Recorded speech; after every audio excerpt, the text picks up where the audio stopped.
தட்டுனா முடி வளரணும்னு ஒண்ணு சொல்றாங்க. அதை ஏன் வாயால சொல்ல மாட்டேன்.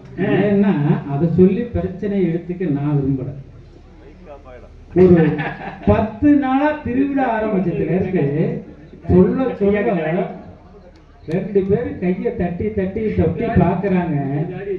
ஆனா வாய்ப்பே இல்லை, வாய்ப்பு இல்லை ராஜா, வாய்ப்பு இல்லை. இது கொடுமை என்னன்னா, நைட்டு தூங்கும் போது தூக்கத்தில் தட்டி விட்டாருங்க.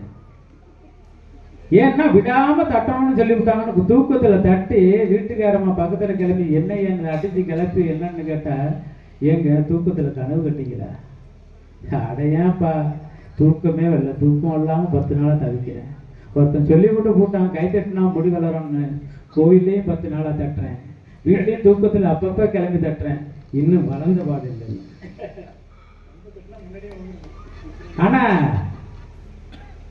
அது வாய்ப்பு இல்லதான் பொறுப்பு.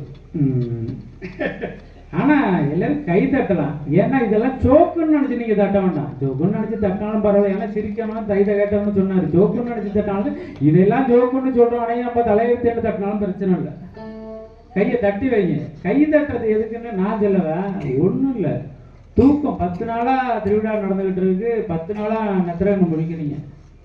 ஏன்னா பக்கத்துல இருக்கிறவங்க தூங்காம இருக்குது நீங்க தட்டுங்க, நீங்க தூங்காம இருக்குது பக்கத்துல தட்டுவாங்க. மொத்தத்துல தட்டுனீங்கன்னா நாங்க தூங்காம இருப்போம், நீங்க தட்டுனீங்கன்னா நாங்க தூங்கிட கூடாது. ஸ்பெஷலா தட்டிருக்காங்க பாருங்க ஐயா, அவங்களுக்கு எல்லாம் கை தட்டு கொடுங்க. ஆமா, நம்ம மேடையிலே கை தட்டுறோம். முதல்ல ஒருத்தர் பேச்சாளர் அப்படியே இருக்கக்கூடாது, நம்ம நேற்றில் இருக்கணுமா எல்லாம் கொடுக்கணும், அப்பதான் உற்சாகமா இருக்கும். அப்படிதான் ஒரு கணவன்கிட்ட ஒரு மனைவி கேட்டாங்க. ஏன்னா இவங்க சண்டை சண்டைன்னு சொன்னாங்கல்ல, அவங்களோட கையாளுற விதம் தான் தப்புங்கிறது தான் நான் சொல்ல வரேன். கணவன்கிட்ட மனைவி கேட்குறாங்க, மாமா மாமானாரு, என்னப்பா என்ன பக்கத்து வீட்டுக்காரு 65 இன்ச்சு டிவி வாங்கி மனைவிக்கு கொடுத்துருக்குறாங்க, நீங்க எப்படியாவது எனக்கு 75 இன்ச்சு டிவி வாங்கி கொடுத்தா ஆகணுங்கிறாங்க.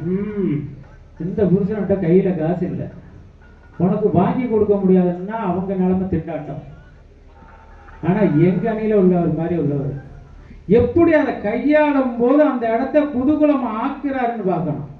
அப்பதான் அவர் சொன்னாரு, இல்ல புள்ள, அந்த பக்கத்துக்காரன் மண்டாட்டிய 5 நிமிடத்துக்கு மேல அவனால பார்க்க முடியாது, அதனாலதான் டிவியை நாளும் பார்க்கலான்னு வாங்கி கொடுத்தேன். நீ எல்லாம் அப்படியா, காலத்துக்கும் உன் முகத்தை பார்த்துக்கிட்டே இருக்கலாம், அப்படி ஒரு அழகு.